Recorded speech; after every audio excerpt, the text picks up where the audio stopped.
It's 3 p.m. Italian time, so it's time to get started with the Achieve project and to say in Italian benvenuti, which means welcome. And indeed, we started with the images of the Italian pavilion of the Expo Dubai that you can see reported here with the image of the 3 reversed boats that are creating the incredible ceiling of this structure. But there are also a metaphor of the journey we are all having that, of course, is extremely challenging in this pandemic time, but that in this difficulty also provide the opportunity of gathering together with experts in the venous field, in this case, to connect indeed professional informing patients. I'd like to get started deeply thanking the ones who have already started this journey on the way from China, Latin America, and Africa, and in particular, a special thought to Professor Bishara, Professor Ta, and Professor Simkin, of course, Oscar. The Expo in Dubai will be an opportunity to connect minds and creating the future, and also, as I was saying, to connect our professionalism to properly inform patients. And I look forward for enjoying all the amazing pavilions of all the different nations that you see reported over here just in 4 examples, but there will be more than 190 countries. And the 4 examples are indeed in representation of the 4 languages we will enjoy today as a simultaneous translation. So I remind you, it's really important that you choose your language for following this webinar. So don't stay off, just choose your language and eventually mute the original audio. Remember that by your language, you can make questions in the question and answer box. They will be answered live by the Stellar faculty or in the following days in written form. The journey starts today focusing on venous basic science, and then in the next weeks we will focus on the clinical application and also on the pharmacological applications. This journey starts already from some days ago in reality, thanks to the collaboration of, again, stellar colleagues like Professor Raffetto and Professor Diaz, who provided together with me extra educational material to prepare to this webinar. The same thing will happen with other great faculty members for the next week. I deeply thank all the great colleagues involved. Thanks to them, we will provide international CME credits and the related certificate you can ask by simply writing to the address of the organizing secretary. Nothing would have been possible without the unbiased support of Alpha Sigma as main supporter, so deeply thank to Alpha Sigma and also to Medi as a supporter. But nothing, as always, would have been possible without real teamwork, friendship, and professionalism in the person of Oscar Bottini and Professor Chi. So as always, Oscar, please welcome our friends. Thank you, Sergio. Welcome, everybody, to this wonderful international opportunity to share science and discussion, call it Achieve Project. Remember, you can make questions in Spanish, either live or using the Q&A box. Sergio? Thank you, Oscar. Willie? Well, it's good, great to see our friends and colleagues back online again. Good morning, good afternoon, and good evening, and we'll get the show started. Just like Oscar have said, if you have any questions, please go ahead and go to the QA box and ask your question, and we'll get back to you. Thank you so much, Willie. And as in every good journey, we always start with a good omen, and the good omen is indeed coming from a person extremely dear to us, Professor Tessari. Dear all, I'm grateful for the honor of opening this prestigious educational initiative that I'm sure will allow the participants to achieve proper knowledge in venous basic science and clinical practice. I'm more than grateful to all the attendees who joined the initiative. Stay safe and hopefully see you soon.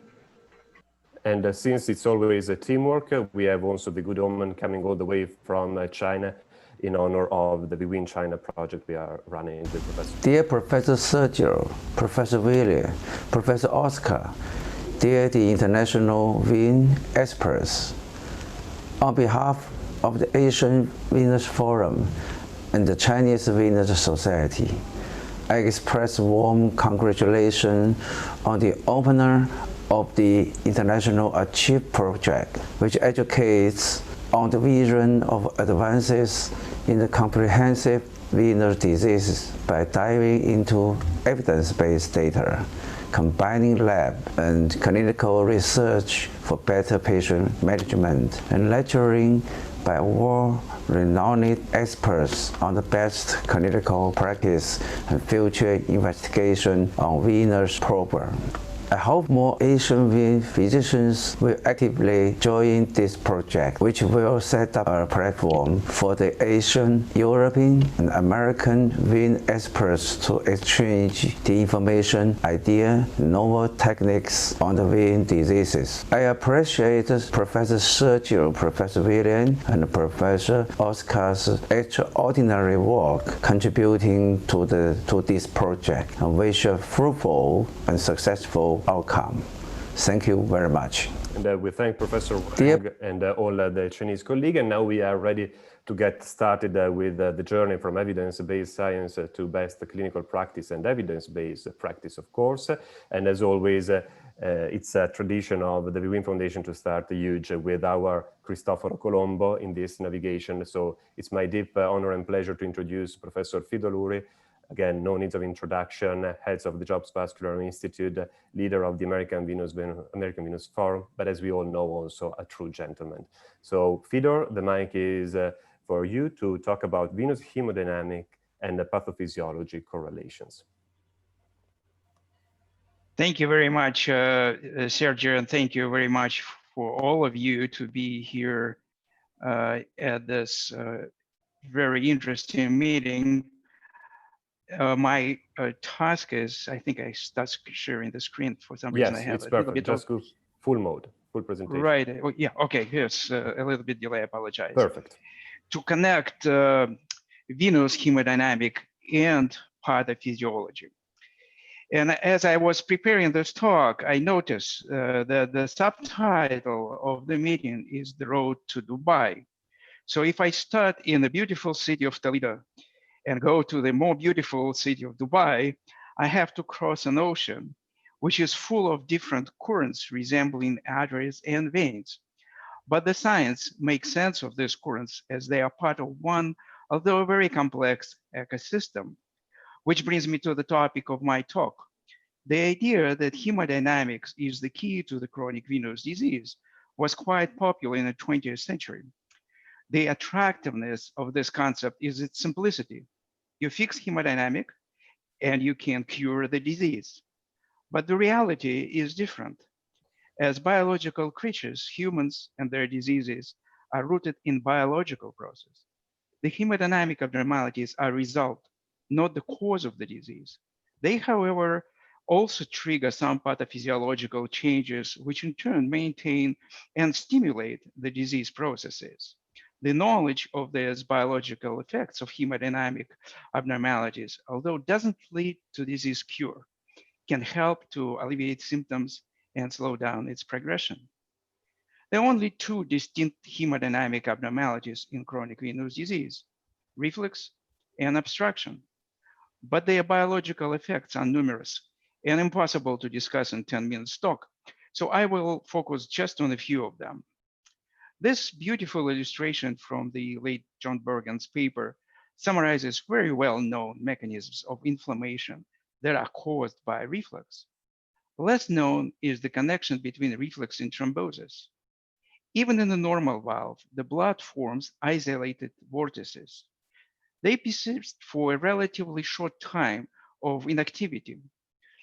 If their life extends, like in immobile patients or when the valves are damaged, hypoxia takes place in the valve pockets.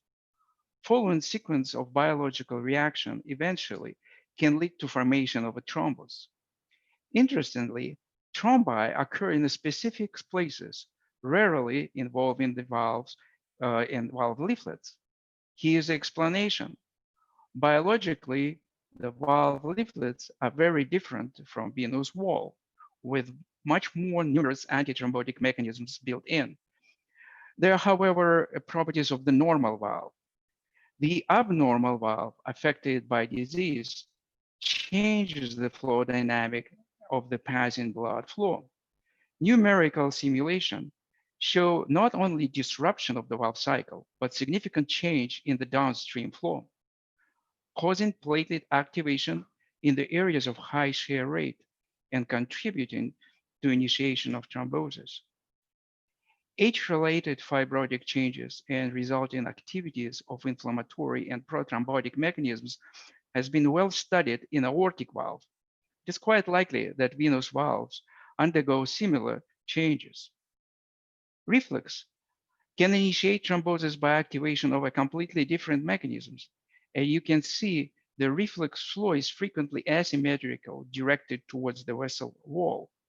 Calculation of the shear rate in such flow show that it well exceeds the limit of high shear rate thrombotic mechanism. Such high shear rate causes unfolding on film breath factor, fixation is to the wall, and platelet activated thrombosis.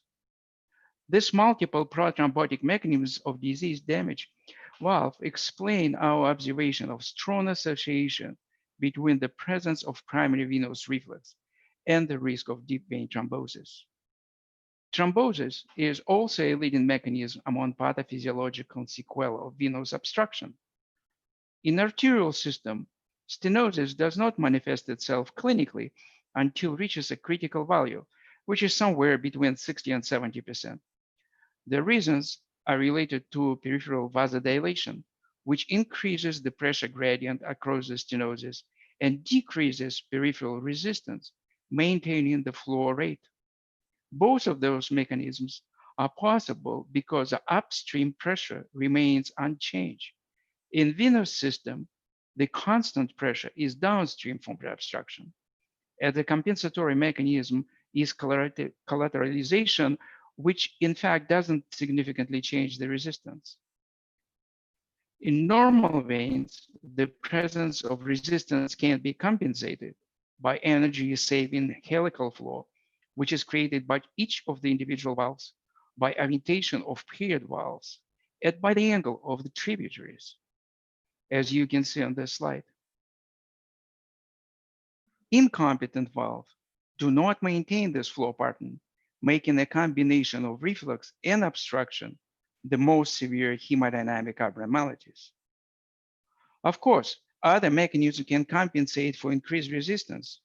The drop in central pressure during right atrium diastole and inspiration, and especially the action of muscle pump, may be sufficient for maintaining adequate flow. But every contraction of the muscle pump also significantly increases flow velocity.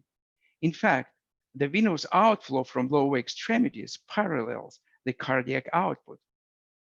These high velocities lead to a significant increase in shear rate in the area of stenosis, initiating familiar mechanism of high shear rate thrombosis.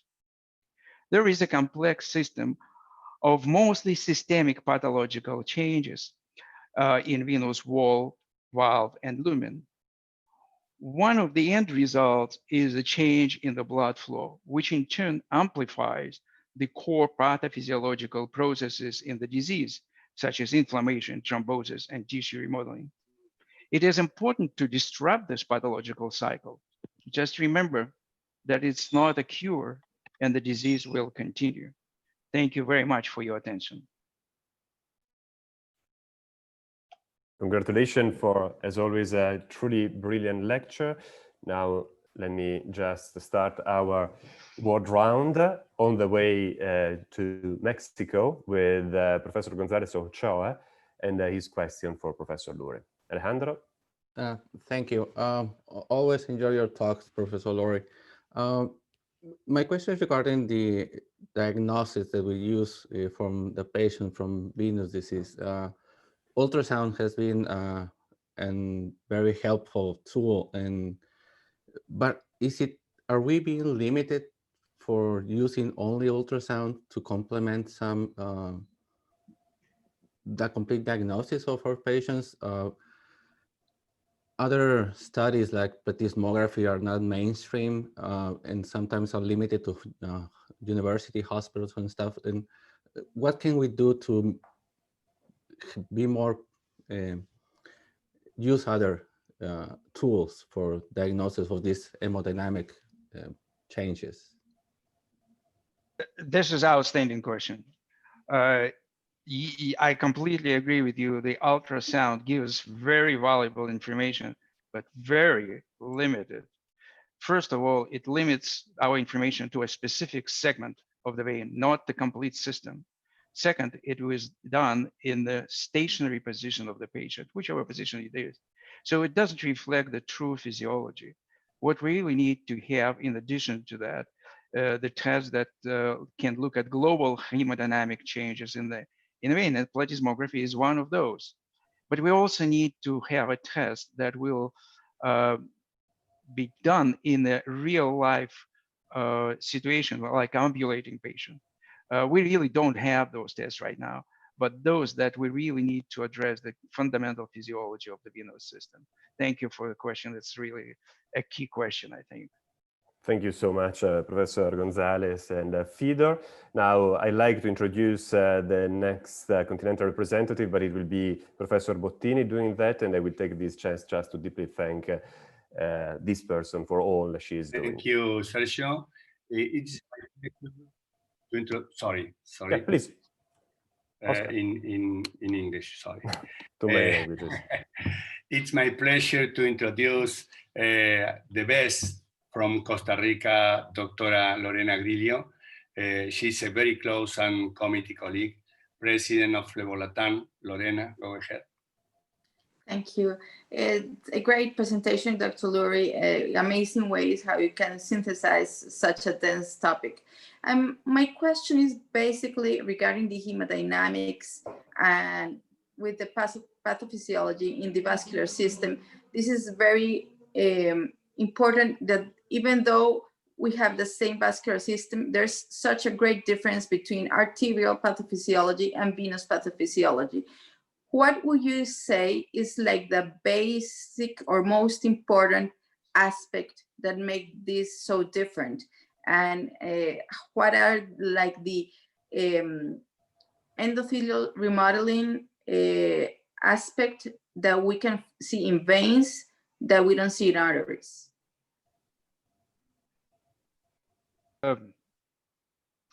You're making it really tough for me with those questions.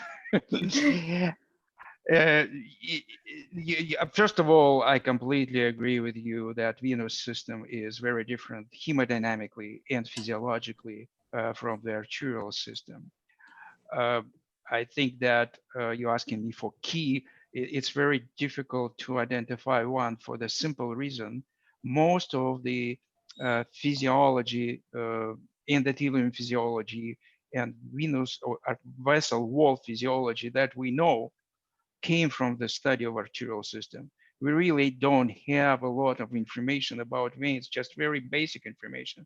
So to identify a key difference will be very, very difficult. Right now, we're basically transferring the knowledge from arterial vessels to the venous vessel, which we all know is not correct. Well, hemodynamically, I think the key difference in venous system is that it's a low pressure, a high volume flow system, which is completely opposite from the arterial system. It should be a relationship between this difference with the way how the endothelium function. But again, we really don't know that. Thank you so much, Fedor, and thank you so much, Lorena. Now we fly, and it's quite an historical flight, all the way to Tunisia. For the very first time, we are interacting with the colleague that will be introduced by Professor Chi. So I will simply be ready with the recorded video in case there are some technical issues with the connection. Willie? Well, just like Sergio has said, we're connecting the world. So it's our first to have Dr. Mohamed Hassari from Tunisia to offer his question to Fedor. Dr. Hassari, please ask your question. Okay. Good afternoon. Hi. Ladies and gentlemen. I hope you are all fine. I would like to thank Dr. Sergio for this great opportunity. Concerning Professor Laurie's work, I would like to thank him for the excellent quality of his presentation. I really believe that his work will help doctors all over the world better understand venous and arterial pathologies. Indeed, further research in pathophysiology of obstruction and venous stenosis is extremely important for the understanding of all abnormality found in the daily practice of Doppler sonography. With this data, we can fully understand the reaction process by which arise all clinical manifestation of the venous disease engendered by reflux and obstruction. Well, my question to Professor Laurie is about a rather practical detail. When we use ultrasound in our patient, we sometimes notice an aliasing around the paired valves with no reflux in the great saphenous vein. Professor, in your opinion, can this turn into a reflux problem in the future? Thanks, Professor, and again, congratulations for this outstanding essay. Thank you. Well, thank you very much. It's another excellent question. If I may just generalize slightly, the key issue in our investigation, that we do it clinically today, is that we actually look at the reflux, we look at the hemodynamic sequela of the valve damage. We really don't investigate the valves themselves. I was trying in my presentation to show that it's not only reflux, but also the prograde flow that can be changed if the valves dysfunction. But to answer your question, yes, that's true. We really don't investigate the valves. We only look at the flow changes. And if we can start looking at the valves themselves and trying to find which changes in the valves themselves can lead to hemodynamic abnormalities and how severe those changes should be to correlate that will be a very, very useful clinically and theoretically information. Thank you so much, Fidor, and thank you so much, Mohammed. And now another tradition of ours to have wonderful contributions for Professor Mo Makoto on the way from Japan, that is even presenting a little presentation for you, Fidor, and then there will be a question inside. This is a question to Professor Ruri from Makoto Mo, Yokohama, Japan. Thank you for the lecture. We understand hemodynamic change contribute to pathophysiology of venous disease. In your slide, primary venous insufficiency increased the risk of deep vein thrombosis, and patients with DVT were 4.7 times more likely to have reflux at least one venous segment compared with in control group without DVT. In your study, prevalence of the superficial reflux is high in deep vein thrombosis group, even in the leg without DVT. The location which is significant contribute to deep vein thrombosis occurrence is the saphenofemoral junction, great saphenous vein, and the short saphenous vein. Does this study indicate also superficial reflux is a risk factor for DVT? Is this clinically relevant too? Occurrence of DVT is generally low among the varicose vein patients. Thank you very much for the lecture. And thank you so much to Professor Mo, who is with us also. Thank you so much. Fidor? Well, first of all, I really want to thank you for following our study and trying to understand our message. Really appreciate that. We believe, and there is a substantial scientific basis for our belief, that the primary venous disease is a systemic disease. It affects all the veins in the body. We know for sure it affects the veins of the upper extremity too, to a different degree. It manifests in the lower extremity veins, but the changes are systemic. And so what we were trying to show in this study, that even if we identify those changes, as we do today clinically by ultrasound, in one segment of the vein, the patient still in a higher risk for deep venous thrombosis, not because of this valve changes, but because of the systemic disease that the patient has as a primary venous disease. This connection between primary venous disease and the risk of deep vein thrombosis, I think it's very important, but it's very difficult to communicate to people who don't see the systemic nature of the disease and only look at one side, that is reflux. And this is just manifestation of the disease. Disease is systemic. Thank you very much again. Thank you very much. Thank you so much. Professor Mo, would you like to comment some more? Yeah, I think this is a perfect question.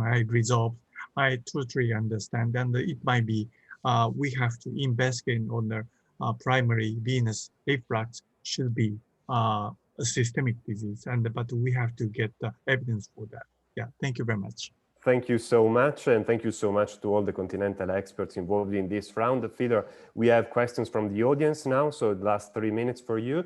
And we go on the way, I think, to Latin America with Jose Brito. He's writing in Spanish. Let me try to translate. What kind of treatment would you recommend for reflux? I think this opens a little bit the question on how to translate all these basic science knowledge into the best treatment in your opinion, and maybe the importance of hemodynamics in the strategy that you're going to choose. Right, and Sergio, I agree with what you just started answering. We need to treat the reflux because reflux itself is contributing to the disease process. The question how to treat reflux requires about 2 hours to go into details, which means, and not just 3 minutes. But I think the aspect of this question that's relevant today is by treating reflux, you disrupt some of the pathological process. So you do improve the disease processes. You don't cure the disease, but you do help patients. Fidor, and we have another question, very interesting, from Professor Casio and Dimitri. What do you think about the role of blood viscosity in the development of venous thrombosis, because it can influence the high share rate significantly? Absolutely, that's a fantastic question by itself. Yes, the viscosity really could contribute to share rate. In my talk, I was trying to switch a little bit from conventional thinking that initiation of venous thrombosis relates to the low rate shear rate, to the slow velocity, to some mechanism that can be activated in the high shear rate. And that's where viscosity really plays a role.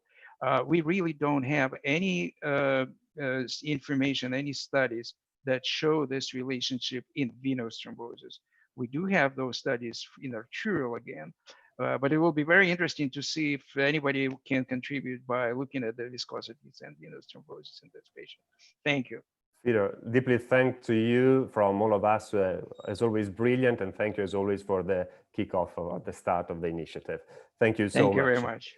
And now it's time to move to venous biosignaling, thanks to another giant, Professor Raffetto, that in this journey around basic science and clinical practice is reminding me a little bit of Marco Polo. And for this reason, I will now introduce him as, of course, a professor from Harvard, a leader of the American Venous Forum, but for many of us also a real friend. And we will have Khaled playing the video, so we are sure for the connection, and then we will have Joe with us live. Khaled? Good afternoon, good morning, good evening. This is Dr. Joseph Raffetto coming to you from Boston, Massachusetts. I am a vascular surgeon. I'll be talking about venous biosignaling. I thank Professor Sergio Genesini for this very kind invitation for the VWIN Achieve.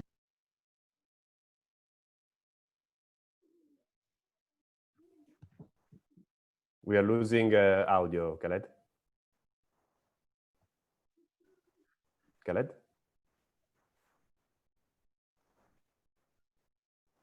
Khaled, do you need me to play the video?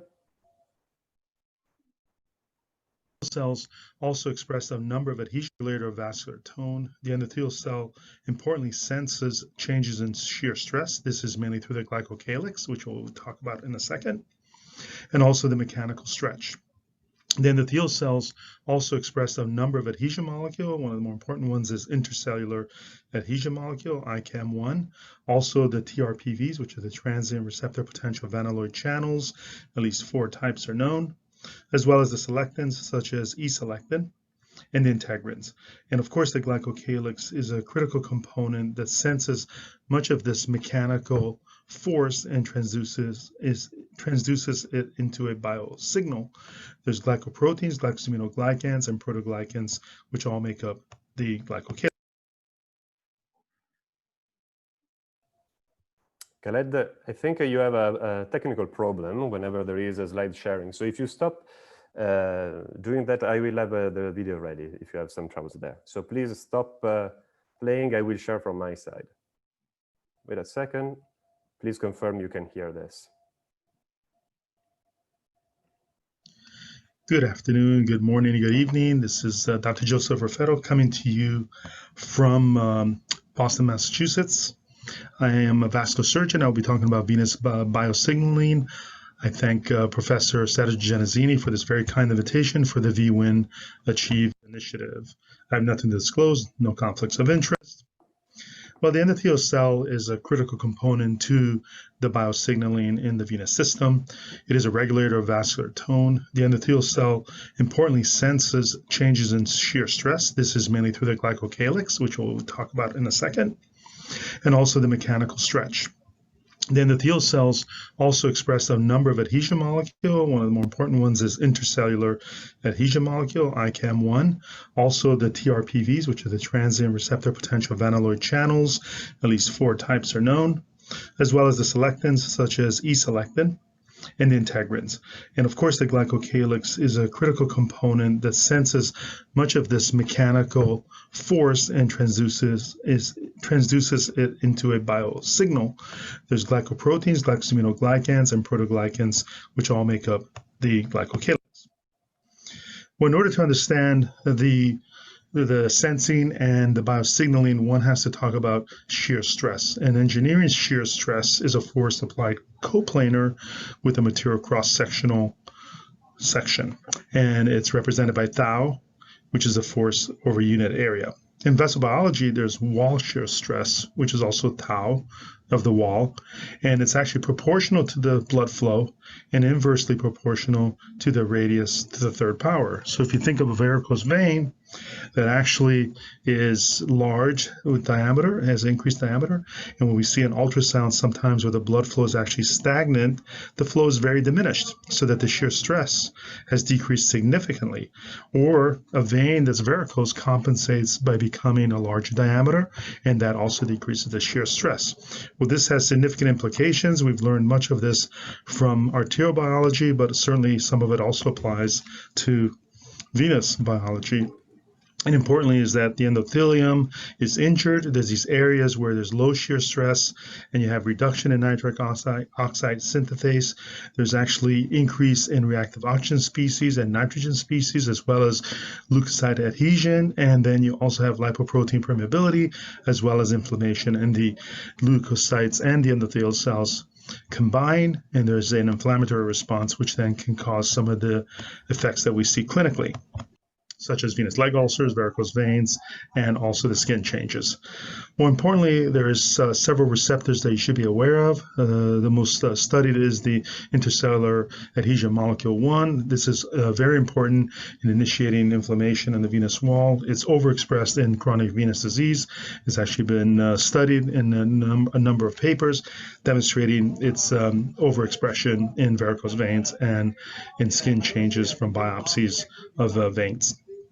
TRPV is important in smooth muscle function and remodeling, as this diagram demonstrates, but very little of it is known what it does and functions in CVD and how it actually relates to pathophysiology and mechanical sensing transduction of the signals. The endothelial glycocalyx is extremely important. This is composed of glycosaminoglycans, glycoproteins, proteoglycans. There are several glycosaminoglycans, such as dermatan sulfate, keratin sulfate, heparin sulfate, heparin, and chondroitin sulfate. Hyaluronic acid is also a glycosaminoglycan, but is not sulfated. It's present on the endothelial surface, extremely important structure that prevents leukocyte adhesion, inflammation, and thrombosis. It has important functions as it senses shear stress and then sends mechanical signals into those of biosignaling into the cell that tells it what to do. Some of it could be actually production of nitric oxide, going through smooth muscle relaxation.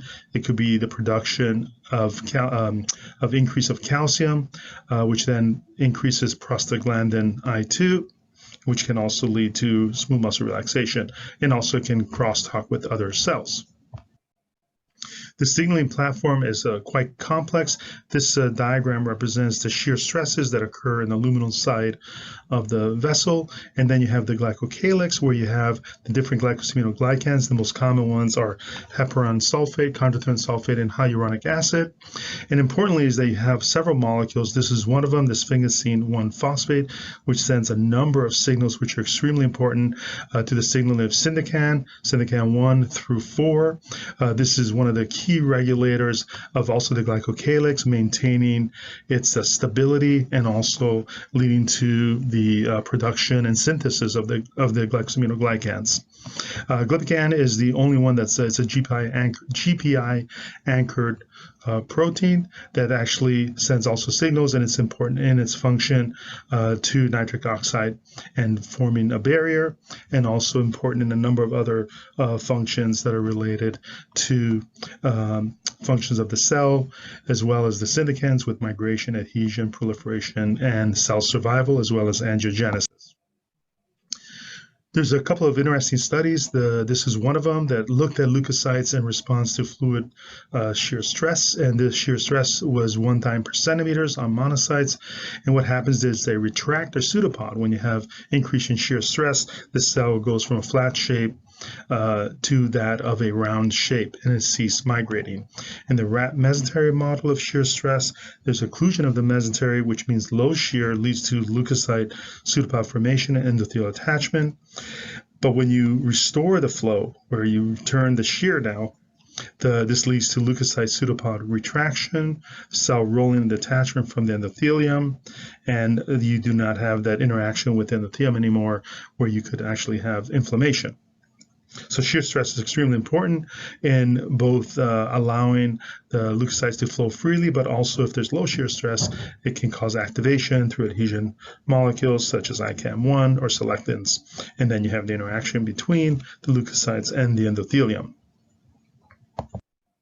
This is a very elegant study which actually shows in a rat mesenteric venule the neutrophils right here, nice and round, but as they occluded with the micropipette in the mesentery, this is upstream, that you actually decrease the flow, you decrease the wall shear stress, and the neutrophil begins to attach itself to endothelial cells and then start spreading out. This shows a similar representation of a neutrophil with shear stress, and when you remove it, it starts attaching and adhering to the endothelial cell and extends pseudopods. And here also shows a human in vitro neutrophil, which is being held by a micropipette, and then another pipette infusing fluid at a certain rate to increase shear stress, turning this longitudinal cell into a nice rounded cell, and retraction of all the pseudopods with increase of the shear stress. You maintain that architecture, but as soon as the shear stress is removed, the cell returns to an elongated form. The mechanisms of shear are complex, but it involves the potassium channels, calcium channels. It also decreases the F-actin, which is extremely important for cytoskeleton and pseudopod formation. And also it affects adhesion, especially the integrins and the selectins, and also through the nitric oxide cyclic GMP pathway, which reduces white blood cell attachment. In another very elegant study where they decreased the flow of the venule blood flow using a micropipette in the mesentery, decreasing the flow to see what would happen upstream and downstream, and to evaluate what happens to the leukocytes as well as metalloproteins metalloprotease expression. And what they found is that with compression, where you have the compression of the micropipette decreasing flow, that the leukocyte increase both upstream and downstream compared to the control, and you increase also metalloprotease, but you can inhibit this whole process by inhibiting metalloproteases with a non-specific inhibitor. Specifically, metalloprotease 8 was actually evaluated in this system, demonstrating the neutrophils attaching to the endothelial cells when you decrease shear stress, and this actually is reversed with the inhibition of metalloprotease. So one of these mechanisms is that it involves, as you have a reduction in shear stress, it involves metalloprotease activation, which can be inhibited. And a very nice, elegant study from Tisato and Sergio Giannazzini as one of the co-authors, looking at human endothelial cells of different C2, C3, C4, they even went up to C5 and versus control.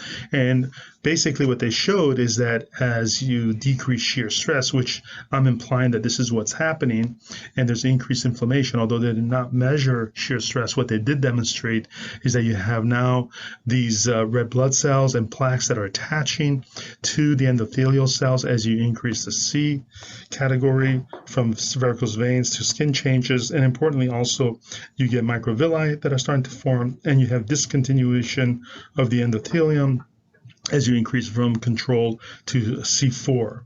They also measure some of the markers for inflammation, demonstrating an increase in monocyte endothelial cell transmigration and adhesion, specifically for CD31 and CD146, as well as ICAM.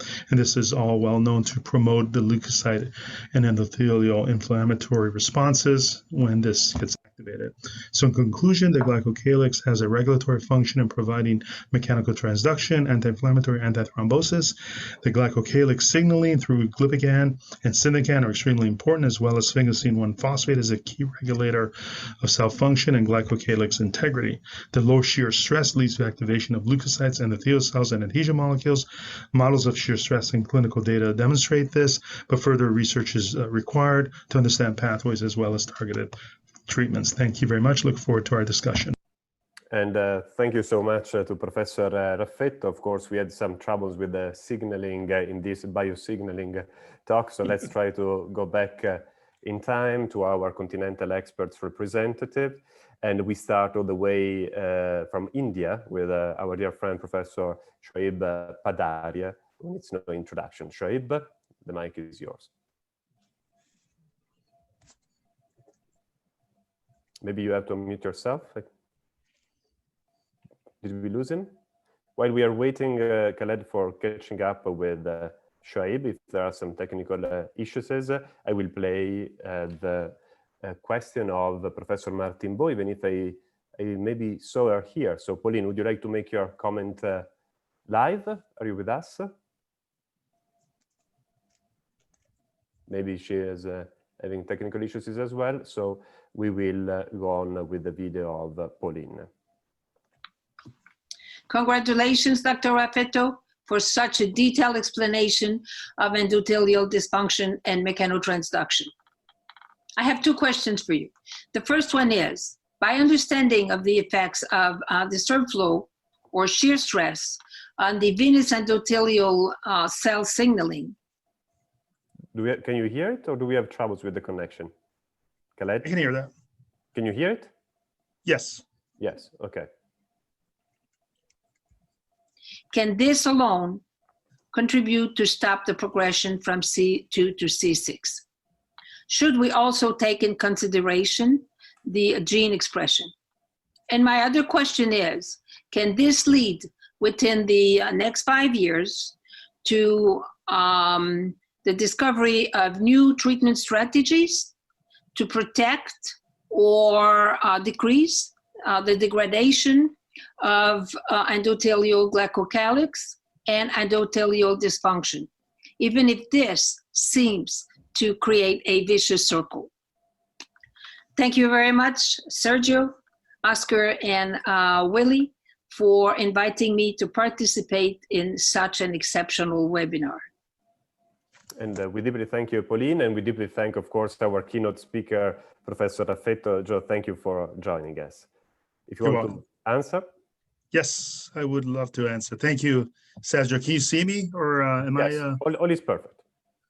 Okay. I don't see myself, but that's okay then. And I apologize if there was some technical issues there, but thank you, Dr. Ramon Martin-Bro. Those are really excellent questions. One of the things that obviously we do not have information on is what happens to shear stress along the course of C2 to C6. And do we have a means to actually quantify the shear stress? And that's something that is actually a knowledge gap in the field of venous disease. We can measure a surrogate, it's not quite shear, but we can certainly measure shear wave elastography to look at the stiffness of the vessel, and indirectly that might have some benefit. That certainly is measurable.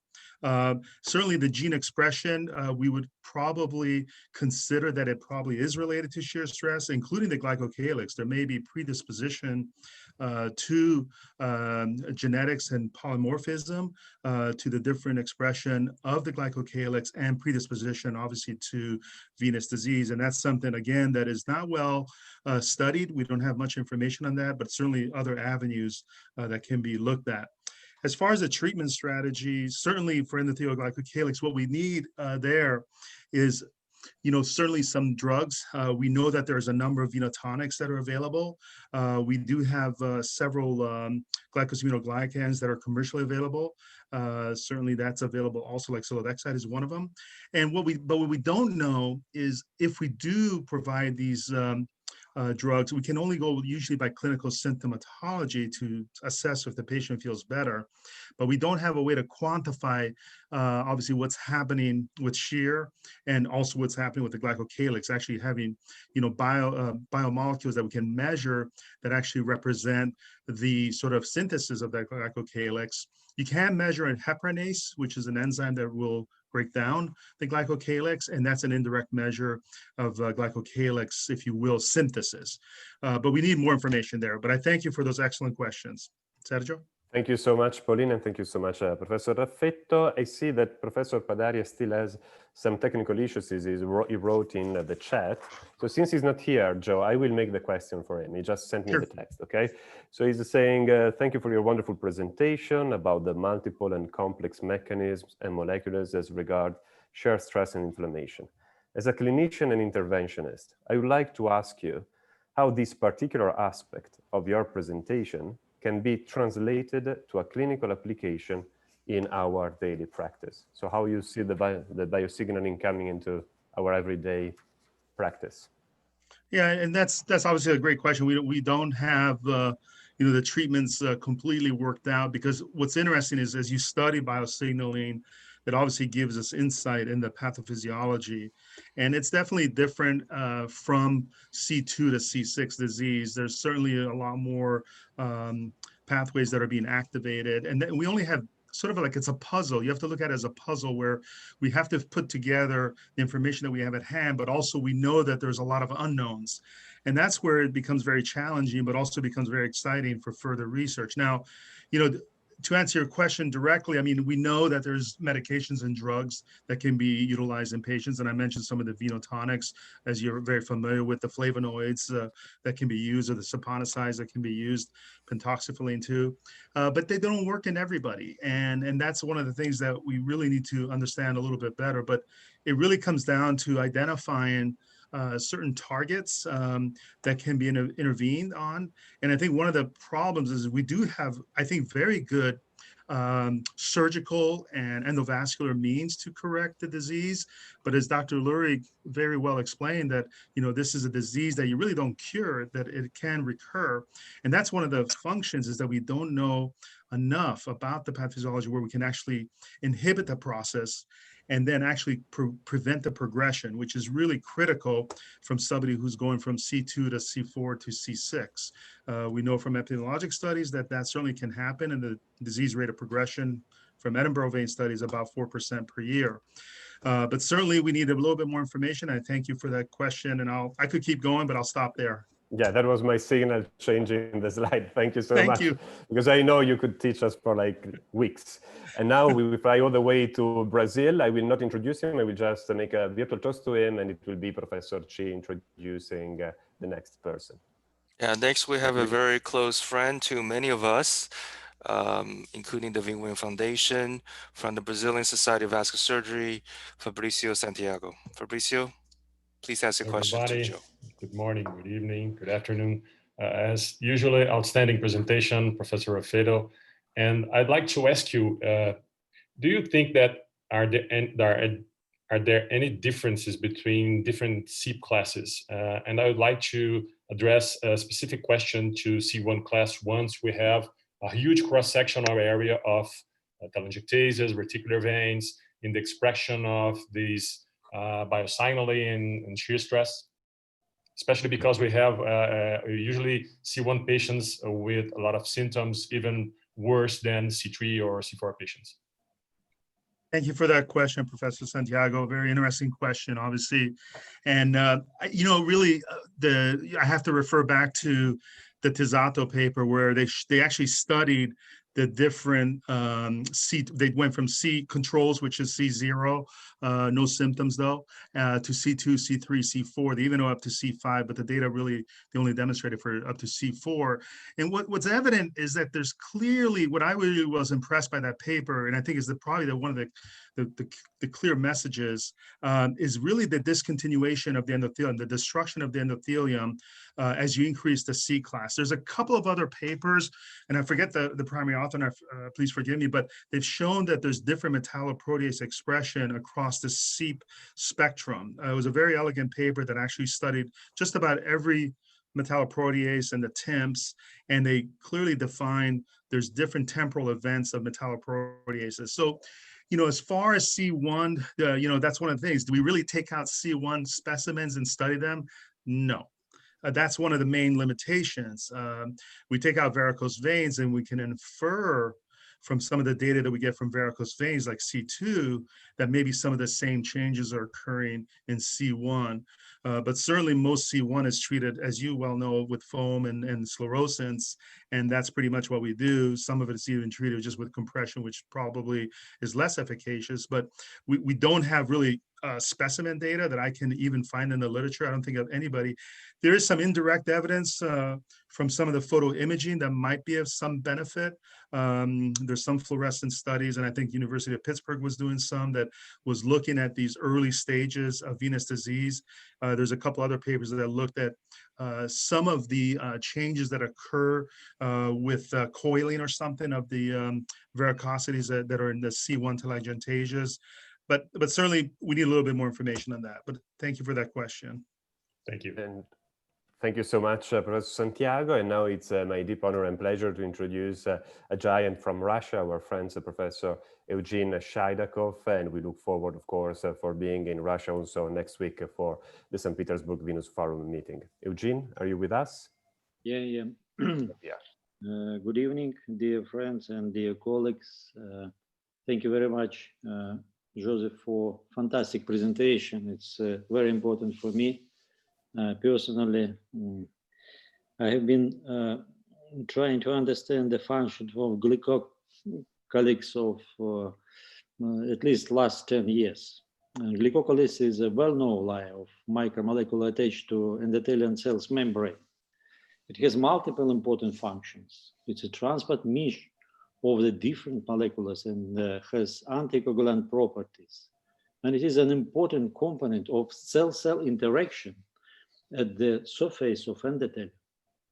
Destruction of glycocalyx may be one of the first things of endothelial dysfunction or injury of the leads of formation of nanoparticles of glycocalyx that may have various biological effects.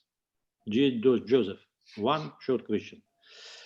Do you think that by studying nanoparticles of glycocalyx today, we could promote early diagnostic of chronic venous disease, which may lead us to novel early pharmacotherapy? Thank you very much. Thank you, Professor Shaidakov. A very wonderful question. And I think that obviously having a means where one could inject nanoparticles that are targeted to the glycocalyx, and then you have a way to measure it non-invasively, where you can actually then quantify the function or even the presence of glycocalyx is extremely important, because as we know right now, that can only be done with electron microscopy, where you actually have to take samples out. But it would be wonderful to actually study that, where you can detect glycocalyx dysfunction, meaning degradation. And then if those individuals are at risk for development, very, very, very interesting question with nanoparticle technology. And obviously the targets are many to the glycocalyx, certainly all the syndicans and the glypigen, those can be targets, obviously all of the glycosaminoglycans. But I really enjoy that question, because I think it could open up the future where we can actually start distinguishing individuals of some that progress versus the individuals that don't progress. And then of course, leading to better interventions or earlier intervention to prevent progression of disease. I think that's a very novel area of research. I thank you very much for that question. It gave me a new project to work on, or maybe you're working on. Thank you, sir. And thank you so much again to all of the Continental expert representatives. Now, one question from the audience, Joe, if you can still hear me correctly. We have Professor Rodrigo Gonzalez, who is writing, as inflammation and macrophage activations plays a role in C6 and 5, is there a role for oral corticoids in ulcer treatment or in acute lipodermatosclerosis? For glucocorticoids? Was it yes. glucocorticoids? Oral corticoids, oral steroids. Oral steroids, yeah. I mean, I don't think there's any good data that supports the use of steroids in ulcer management. I mean, conceptually, it sounds like, when you try and knock down the inflammatory response, especially in autoimmune disorders, the glucocorticoids are one of our #1 medications that we use. And we think about the arterial diseases such as the vasculitises, the Takayasu's.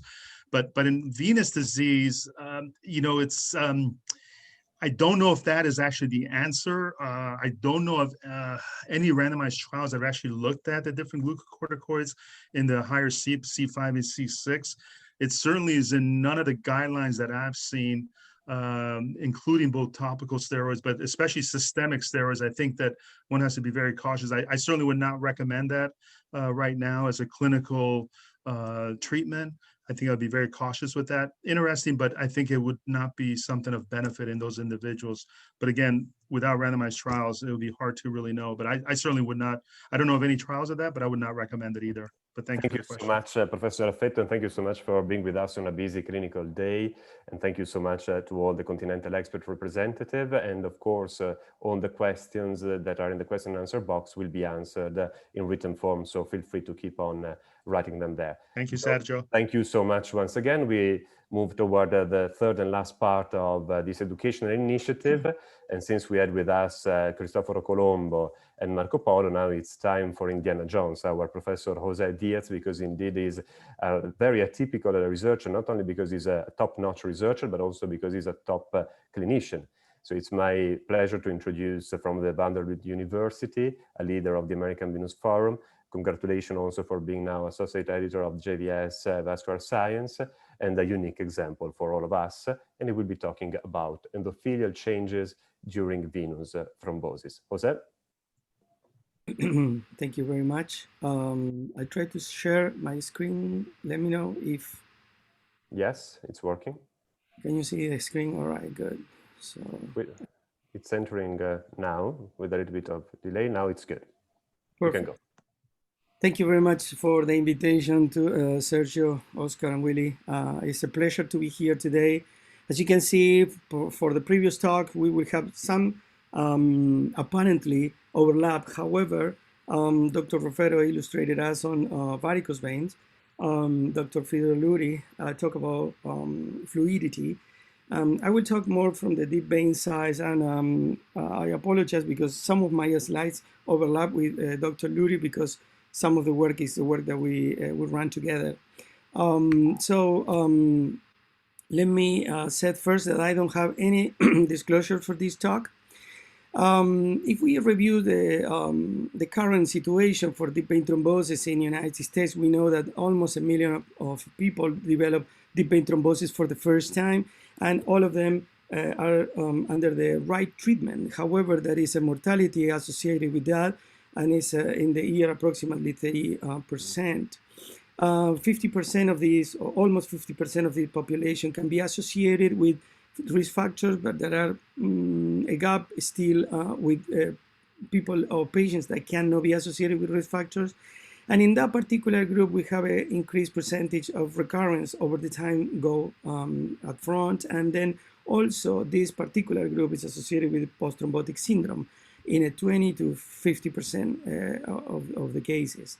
Now, if we think the quality of life is deteriorated in the post-thrombotic syndrome, plus the cost that it happened every year, approximately $2 billion, when we try to evaluate if it's optimal, the treatment that we have today, don't take me wrong, is the best that we have. However, we have room for research, and this is what prompted my talk. If we review the Virtue trial, which is a very clear statement, and controversial today, but however, it's very clear that we learn that stasis, endothelial injury, and hypercoagulability are factors that participate on deep vein thrombosis initiation. The way that I try to see this is in a simplistic way that are components in the vein wall and in the blood flow that have all of these elements summarized in these two areas. And we learned that it should be a balance in order to keep blood fluidity between the flow and the vein wall. So what I will put emphasis today is in the vein wall, but particularly in the endothelium. And we are talking about this layer that is inner from arteries, veins, and lymphatics. However, let me just touch a little bit deep in endothelium. If we take the endothelium alone, it weighs approximately 1 kilogram of our weight, and it covers a total surface of approximately 4,000 to 7,000 square meters, which is not little. Now, we need to think in endothelial cells as an organ, and as an organ, the endothelial cell has a function. Barrier function, it was mentioned before, leukocyte traffic is very active, innate and acquired immunity, but also has participation in the physiopathology. Now, if we think based on this reference that I have below, which I invite you to read, is very interesting, the endothelial cells, it claims to be involved in all human disease as a primary determinant or as a victim of collateral damages. So in any way, is participating. Now, if we think that the endothelial is a very large organ and very active in terms of metabolism, let's see if we can take a close look at the endothelial cells. This is a electronic microscopy pictures that we took in our lab, in where you can see in the upper part the flow and in the below the wall. And the isolation of each of these cells, you can see the nucleus here and the endothelial cells, very thin layer, however, is very active metabolically. For some of the concepts that were mentioned before by Dr. Rofero, the glycocalyx, which means sugar-coated, is a network of polysaccharides that project from the endothelial cells to the lumen. It's a very well-organized mesh work that I will not put emphasis because it was discussed, but I want to put emphasis that some of the endothelial cell functions are in fact glycocalyx functions, so we need to keep that in mind. This is a cartoon that I made. However, this picture from the paper can show exactly what it is and the prompt to the circulation. Now, in part, the glycocalyx has a quaternary structure that is accommodated in the flow based on the type of flow that remains on the surface of the vein, the endothelial cells. However, if we have changes in the flow, the conformational spatial structure change, and that change introduce signaling into the cell that prompt to some metabolic changes. In this case, for example, protein synthesis. So talking about synthesis that occur in the very early stage of thrombosis, let me mention about some experiments that we run in our lab about a molecule called galectin-3, which is a glycoprotein secreted that initiate cell-cell interaction, but also pathological pro-inflammatory signaling. We learned the galectin from the cancer setting. In the cancer, they is very well known interact with galectin-3 binding protein, And what it looks is a complex between these two proteins, in the galectin-3. However, we like to think as a glue. And if we think as a glue in cancer, what it does is cluster cells in metastasis and allow to migrate from organ A and organ B. Even though this is questioned today, the effects of the galectin-3 as a glue remain intact. Now, the classification of galectin-3 can be classified structurally, but also functionally. And what it is participated in the inflammation part in cancer, so that trapped our attention. Elise Deroux, in my lab, in her training, in her research training, prompt this study very clearly. First of all, we validate in our clinical model that we prompt DBT, we take microparticles, and we explore contents on galectins. Now, this is a series of experiments that I will try to explain very shortly. This white column that you can see in the picture is in fact the size of the thrombus 2 days after thrombosis occurred in our preclinical models. Now, if you think that this is the size of the thrombus, if we inject recombinant galectin-3, we try to see how it looks 2 days in these same preclinical models, and you can see that the thrombus is increased. Now, we use also preclinical models that they cannot produce galectin-3. In fact, thrombosis is possible, but you can appreciate the reduction of the thrombocytes compared to the previous two groups. Now, interestingly, we took these same preclinical models that they cannot produce galectin, but we injected recombinant galectin as we did with the previous group.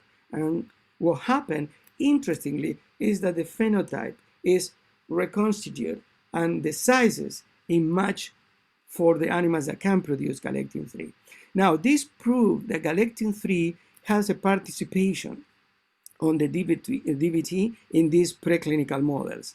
It's interesting that also we run experiments with the IL-6. I don't have time to go over this. However, there is a very close connection between galectin and interleukin-6 that I cannot go at this point. Now, these are pictures that we run with immunofluorescence, and you can see in the upper right corner in each of these 4 pictures a leukocyte that is partially attached to the vein wall, which is the lower corner on the left. And you can see that we find out galectin-3 and galectin-3 binding protein in this process in the partially attached, but also in the totally attached neutrophil, which is in the very early stage of the preclinical models, which demonstrate for the first time in deep vein thrombosis the participation of galectin-3. This is very interesting because it could be a potential target in the future, and it was one of the last discovery in the DBT arena that was published in 2015. And what is interesting is that recently a clinical trial demonstrated that galectin-3 can be a biomarker in deep vein thrombosis. Now, we touch in the Virchow triad, in the endothelial functions, in the glycocalyx, in the galectin as an early molecule of DBT initiation. And here we prompt something that is very interesting in the beginning of the DBT. But this is not the only molecule. We need to keep in mind that we identify IL-6, PI1, and bone barrier factor, and now galectin-3 as a very early molecules that are expressed upon endothelial activation or dysfunction. And this phenomenon occurs even before the thrombus is formed, as this figure is showing here. Now, the following question that we have is, what is the normal molecular signature, even pre-thrombosis? And our fellow at that time, today a resident, Maxim Sayrakov, he did a very interesting work with, in my laboratory in collaboration with Tony Camorota and Fidor Luri in Toledo. What we run is experiments we run ultrasonography in patients candidate for amputations, and we try to evaluate presence or absence of valves and then functionality if those were present. Now, after the amputation, we take those samples, we divide it in different areas around the valve, but also in the vein wall, and we run histology, gene expression, and protein analysis. And what we come up is a very interesting situation, which is we discovered there proteins that are pro-coagulant, but also molecules that are balancing this situation as a non-procoagulant.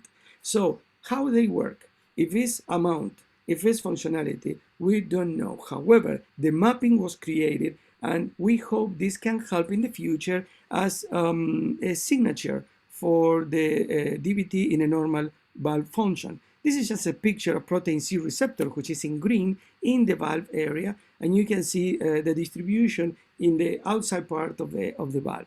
Now, with this, I would like to end here saying that DVT is an extremely complex disease that cannot be prevented or eliminated by a single intervention for what we are seeing. Improving the outcome of the DVT patients will require improve our understanding of the biology of deep vein thrombosis and generate new approaches beyond the current treatments. There is evidence suggests that we have promising new therapeutic targets. We mentioned the glycocalyx, now we mention the galectins, but further investigation is needed. This is an exciting time for investigators in the area of venous thrombosis. Clinicians and basic scientists should come together in an effort to improve the current effort, and I'm pleased to say that we today understand this as a multidisciplinary vascular research team that probably we will try to find new targets in the future. With this, I would like to thank the organizers for this invitation. Thank you very much. And thank you so much to you, Jose, for bringing, again, basic science and clinical parts together. Now, talking about biosignaling, we really destroyed the signal of the Wi-Fi's around the world because also Professor Kilnani is unable to connect, but yet I have his question here. So can you hear me, Jose, properly? Yes. Yes. So the question from Professor Kilnani is that works have demonstrated an elevation of the platelet-derived growth factor mediated by the glycocalyx in chronic venous disease patients. Do you see a possible target in PDGF regulation for both thrombosis and endothelial inflammation? Yeah, as Dr. Refero mentioned before, glycocalyx is a potential target. Implicances in molecular structure we saw upon endothelial activation could be flow related, we know that. However, as a structure potential target, there are a lot of potentiality. I don't particularly have data for a specific that question. However, the participation of glycocalyx in cell-cell interaction can prompt me to say it's a promising area, yes.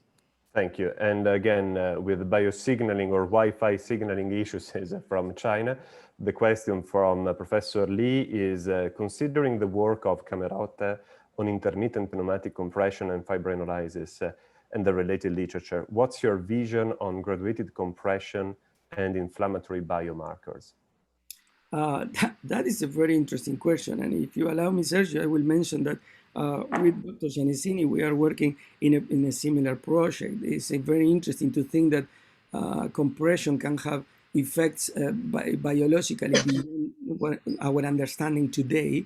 And this is what Dr. Giannesini is trying to prove right now. We are working in collaboration in that area. Thank you so much. And now we fly all the way to Ecuador while we are waiting for being in Guayaquil for the Pan American meeting. We have the president, Professor Intriago, with us.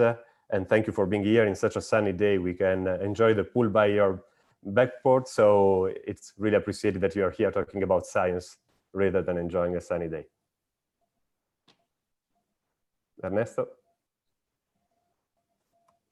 Ernesto, would you like to speak? Gracias. Yes. Sí, bueno, queda claro que existen las proteínas protectoras, como se ha manifestado, que debe existir una integridad del endotelio vascular y un buen funcionamiento del glicocálix y de la galactin 3. Mi pregunta sería para el doctor Díaz, si ya se está trabajando, sobre todo en los pacientes con SARS-CoV-2, ¿verdad? En terapias experimentales, utilizando inhibidores de estas glucoproteínas.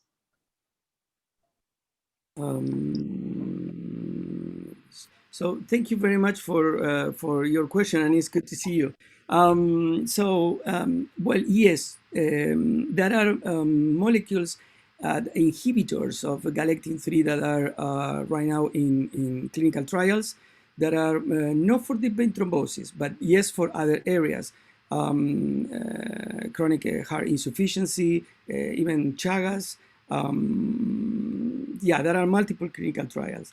However, related to the COVID, that is a very interesting question.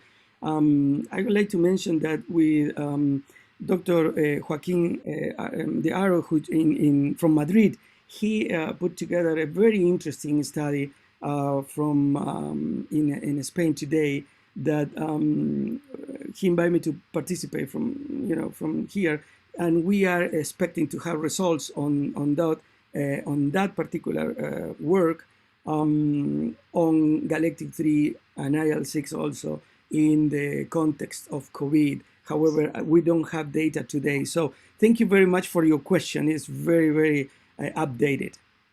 Thank you so much. Thank you so much, Professor Intriago. We look forward for being together in Guayaquil at the Pan American meeting. And now we fly all the way to Romania. It's my deep honor and pleasure to introduce a huge figure, Professor Sorin Olario from Babes University. Sorin, thank you for being with us. I see you are here. So would you like to unmute yourself? Unmute yourself. You have to unmute. Okay, perfect. Thank you. Good afternoon to all participants. First of all, I would like to thanks to Professor Gianesini for inviting me as continental expert to this excellent webinar. And I would like to congratulate the Professor Diaz for excellent presentation and very interesting work. And I would like to ask a question, a practical question. Do you think that drug inhibition of the galectin-3 could prevent deep venous thrombosis, could break the Virchow triad? What medication do you think would act on galectin-3? Anti-inflammatory, anticoagulant, or other? Thank you. Thank you very much for your question. The studies are recently initiated. As I mentioned, from 2002, this part was probably the last discovery in the field. So we hope we will have as a target molecule. However, inhibitors are already out there for other diseases, so that will prompt a very quick approach, or quicker than to generate the inhibitors. Galectin is itself apparently introduced this or participate very closely in the inflammation related to deep vein thrombosis. So these data are very interesting to serve as a platform for investigation. However, I don't have data, or we don't have data yet about a specific molecules targeting galectin-3 in the context of deep vein thrombosis. And we hope, at least for two scenarios today, which is prevent recurrence, or in those patients that are prone to generate the DVT because are associated with risk factors, could have something that it could help as a coadjuvant treatment, if you want, a potential in the near future. So we are very hopefully thinking that this can happen maybe early than we anticipated in research. Thank you so much, Professor Sorin, and thank you so much, Jose. Now, one question from the audience, Jose. Roberto Fuminaya, is there any drug with well-known effect over protect glycocalyx and galectin-3 and BP galectinase 3 and galectin-3? I know for glycocalyx pseudoxide, I don't know for the other. What do you know about this? Correct, yes. So that could be in the area of the glycocalyx. And as I mentioned before, in the area of galectin-3, there are clinical trials in Chagas, in cardiovascular disease, particularly in chronic heart insufficiency. There are clinical trials in placenta accreta and and in coagulation, but related to the atrial fibrillation. So we don't have data yet on the DVT itself. Okay, thank you so much, Jose, and thank you so much again to all the Continental Expert representative. Truly spectacular as always. Now we start something new. We have to adapt in this online world, and I feel, and we feel from the Bewin Foundations, that we are missing the active participation of the audience sometimes. It would be beautiful to have them on stage. So for this, we launched the initiative of Your Evidence-Based Comment. So before the meeting, they could send us 300 words with the references and evidence-based comments on the topic of today. And it's our pleasure to announce that the best comment for this first round has been a general medicine physician, Dr. Manuel Frias Vargas. He is extremely well experienced, I'd say, from his affiliations and achievements. So I will ask now Khaled to play the video of Dr. Vargas. I am Manuel Fria from Madrid. Thank you to the Venus Lymphatic World International Network Foundation for selecting our comment based on scientific evidence, prophylaxis and treatment of venous thrombosis in the COVID-19 era, a view from family medicine. SARS-CoV COVID-19 produces a significant cytokine storm with a dramatic increase of complement increase in vascular inflammation called endothelitis, with an important procoagulant activity that may increase the risk of mortality of venous thromboembolic disease in this COVID-19 infection. Scientific evidence are present related to the combination COVID-19 thrombosis and primary care is limited, for which our work group of vasculopathies of the Spanish Society of Primary Care Physicians, SEMERGEN, has recently published a number of recommendations based on this combination that we mentioned previously. This combination, COVID-19 thrombosis and primary care, must be assessed along four pillars: the individual assessment of thrombotic risk based on the different scales, the individual assessment of the risk of bleeding, the individual assessment of renal function, and a dynamic and changing evaluation that we see, in fact, in COVID-19 in our out-of-hospital environment. Thank you for your attention. And we deeply thank Dr. Vargas for having opened and paved a way that we will reproduce also in the following weeks with the comments that have been selected. And now we are turning toward the end, and it's another tradition of the WIN Foundation to have honorary chairs who are giving us the take-home messages. And it's our pleasure to invite Professor Liu NC from Putra University. And we will play his video, and then we will have him also live with us. First of all, I would like to thank Chief for giving me this opportunity to make a few comments on this seminar. I must congratulate Dr. Joseph Raffito, who gave an excellent lecture on biosignaling. And indeed, this is a very complex process, and actually he has made it very simple. He has told us something about this endothelial cell, and these cells regulate vascular tone on mechanical stretch and shear stress. And these endothelial cells actually expresses this ICAM, TRPV, selecting integrin, glycocalyx, etc. And he went on to show us the complicated signaling platform. It's very much like the internet, World Wide Web. Well, it's a bit complicated, but actually it's very, very interesting. And more importantly, he actually told us the role of glycocalyx in preventing leukocyte adhesion and inflammation. And he also showed us some studies that show there's a relationship between leukocyte response to shear stress. And when there's a decrease in shear stress, these leukocytes actually expresses this pseudopods that get tethered to the endothelium. Now this is very interesting because he touched on shear stress. Now this reminded me of the previous models of chronic venous disease, where they create an arteriovenous fistula in the animals, and that causes venous hypertension.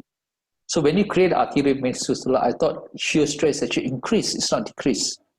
So now I know there are some hamster model where they ligate the femoral vein, and that causes a decrease in shear stress that causes this, a model of chronic venous disease. However, I think we are still far from finding the ideal model. The second lecture of endothelial changes in venous thrombosis by Jose Antonio Diaz is very interesting. Jose started us by telling us something about venous thrombosis, the classical Virchow's triad. And then he zoomed down to this endothelium. And then using electron microscopy, he actually shows those endothelial cells. It's very interesting that these endothelial cells actually expresses glycocalyx. Now, this reminds me of the cactus that you can see in Arizona, you know. And the flow actually is governed by this glycocalyx. And this glycocalyx actually causes this intracellular signaling. And he also go on to mention the role of a galactin-3, and perhaps it could later form a marker of thrombosis. And really at the really molecular level, and it gives us a better understanding of this venous thrombosis. Now, the third lecture of venous hemodynamics and pathophysiology by Fedor Lurie, and it's a very enlightening lecture because Lurie has actually given us lots of these pictures and cartoons and animation. And he started off by showing us a normal endothelium that expresses nitric oxide, prostacyclin, tissue plasminogen activator, thrombomodulin, etc. In an abnormal endothelium, you have this MCP1, VCAM, angiotensin, etc. being expressed. And then he went on to tell us about the role of valve and shows shear stress, and also a bit on the hemodynamics of stenosis. Now, this reminded me of the paper by Malone, because Malone actually says perhaps Virchow's triad is not an ideal model to explain a deep vein thrombosis, because the valve plays a major role in the causation of deep vein thrombosis, because there's actually valve hypoxia. And because of that, you find that when a person is having stasis, actually blood, there's a vertical flow actually diminishes, and so there's actually hypoxia in the valve, and that causes actually some adhesion to these leukocytes. And certainly, this is a very interesting study and make us understand better the venous hemodynamics and the pathophysiology of chronic venous disease and deep vein thrombosis. With that, I thank you very much. And we deeply thank Professor Liu for always providing the vision from the top of the hill. NC, would you like to make any comment now? Would you like to unmute yourself? I see you are there. Oh, thank you. I've got no additional comments. I enjoyed the lecture very much. Okay, thank you so much. So we are perfectly on time to move toward the end. So let me move forward, giving the mic to the travel mates, of course, Professor Bottini and Professor Chi. Oscar? Thank you, Sergio. Nothing more to say. A truly interesting meeting on venous basic science with 3 excellent presentations and all the contribution. Thank you all for attending this extraordinary initiative Achieve project. Until next time, thank you. Thank you so much, Willie. Well, today we have learned a lot from the 3 prominent figures in the field, Dr. Lurie, Dr. Raffetto, and Dr. Diaz, and certainly summarized by Dr. Liu from Malaysia. I look forward to our next session in a week. Thank you so much, Oscar and Willie. Thank you so much to all the brilliant faculty. Indeed, we focused on basic science this time. Next time, we will move to the clinics with venous thrombosis and CVD, indeed. And we'd like to deeply thank once again Alpha Sigma for having been the main supporter of this initiative, and Mary for being the supporter. And I guess we now are not really working alone, as at the beginning of this webinar on the way to Dubai. We know that there is a lot of fake news. This paper is reporting 40% of medical websites, including fake news that are shared 450,000 times. This is the reason why we invite you to report eventually encountered medical fake news in the venous lymphatic field in this page. We deeply thank all the organizations around the world already involved in what will be a Delphi consensus we will present in the outstanding opportunity of the Universal Expo in 2022. But before that time, let's stay still online next week with our friends from Mexico on December 2-4, and in Russia with our friend Professor Shaidakov, and of course also on the Achieve appointment of December 5, so next Saturday. Still dreaming, but sure that we will do that sooner or later, to be in person for a nice moment together. Thank you so much, everyone, for having achieved this first webinar together. Thank you so much. It's 4:30 Italian time. I look forward for seeing you next Saturday. Ciao. Ciao, bye.